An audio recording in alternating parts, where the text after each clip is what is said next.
आज की वीडियो में हम लेक्चर नंबर 35 करेंगे MTH 101 का, जिसका टॉपिक है volume of cylindrical shells. Cylindrical shells के वॉल्यूम अगर आपने फाइंड करने हैं तो उसका फॉर्मूला होता है limit sigma 2 pi x f of x delta x. तो इसको अगर हम इंटीग्रल की फॉर्म में लिखें तो लिमिट और सिग्मा मिला के हम उसको इंटीग्रेशन बना सकते हैं। 2 pi as it is, x f of x की जगह हम जनरल उसको करके लिख दें और डेल्टा एक्स की जगह डी एक्स लिख दें। तो ये हमारे पास वॉल्यूम का फॉर्मूला होता है ऑफ सिलेंड्रिकल शेल्स।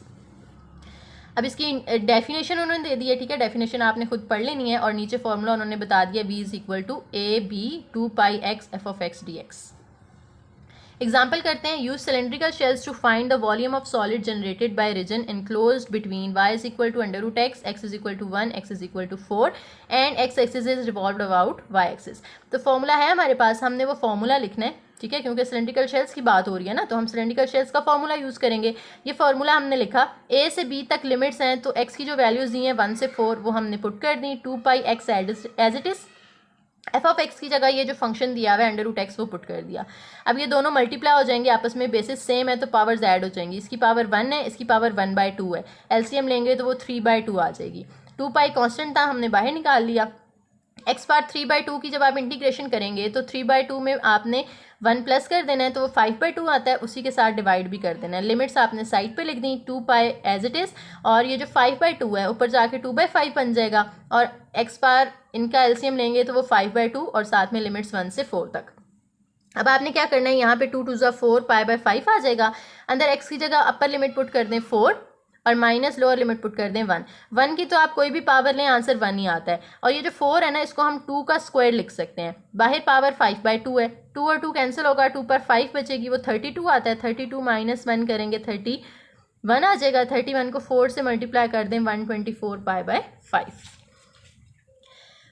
उसके बाद एग्जाम्पल करते हैं एक और सिलेंड्रिकल शेल से रिलेटेड ही है, जिसमें आपको उन्होंने कहा है कि वॉल्यूम आपने फाइंड करना है between y is equal to x and y is equal to x square is revolved about y axis. अब देखें हमें यहाँ पे लिमिट्स नहीं दी, तो हम इन दोनों को इक्वल रखते हैं, x is equal to x square, और वहाँ से लिमिट्स निकालते हैं क्योंकि इनकी लेफ्ट हैंड साइड्स इक्वल है ना y, तो राइट भी इक्वल होंगी, x is equal to x square x square, और ये x वहाँ जाके माइनस हो जाएगा तो x square minus x is equal to 0। X common ले लें, x इंटू एक्स माइनस 1 बचेगा।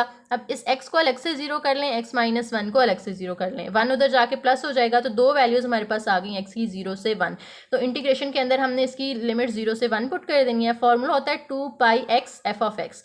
2 पाई एक्स लिखा, एफ ऑफ एक्स ये हमने इधर निकाला था एक्स स्क्वायर माइनस एक्स, लेकिन हमने एक्स स्क्वायर में से एक्स माइनस करना है या एक्स में से एक्स स्क्वायर माइनस करना है, कैसे पता चलेगा? 0 और 1 के दरमियान कोई भी वैल्यू पुट कर लें, 0 पुट करके देख लें या 1 पुट करके देख लें। देखें जी, 0 और 1 के दरमियान जब आप वैल्यू पुट करते हैं ना, तो 0 और 1 के दरमियान तो कुछ भी नहीं आ रहा, कोई वैल्यू नहीं आ रही ना यहाँ पे। लेकिन अगर हम इनके दरमियान जाएं पॉइंट्स में, जैसे आप ले लें 0.5 ले लें, ठीक है, इन दोनों के दरमियान एक वैल्यू हमने ये ले ली, तो अगर हम इस x की जगह 0.5 पुट करते हैं तो वो तो 0.5 रहेगा। इसकी जगह 0.5 पुट करते हैं, 0.5 का स्क्वायर 0.25 आ जाएगा। तो स्क्वायर लेने से ही वैल्यू छोटी हो गई है ना, ये वाला आंसर बड़ा आया है, तो x में से आपने एक्स स्क्वायर को माइनस करना है, ठीक है, बाहर dx। अब आप इसको इंटीग्रेट कर लें, x को अंदर मल्टीप्लाई करें x के साथ एक्स स्क्वायर, x को एक्स स्क्वायर के साथ मल्टीप्लाई करेंगे तो x क्यूब आ जाएगा। 2 पाई कांस्टेंट है, बाहर निकाल लें, इंटीग्रेशन 0 से 1 तक x square minus x cube dx। X square की इंटीग्रेशन करेंगे, पावर में 1 प्लस करके डिवाइड, x 3/3 हो जाएगा, यहाँ पे x 4/4 हो जाएगा। लिमिट्स आपने साइड पे लिख दी। अब ये पूरे फंक्शन के अंदर एक दफ़ा आपने अपर लिमिट पुट करनी है 1 और 1, माइनस लगा के लोअर लिमिट पुट करनी है 0 और 0। जब आप इनका एलसीएम लेंगे और सिंप्लीफाई करेंगे तो आपके पास इसके वॉल्यूम का आंसर आ जाएगा।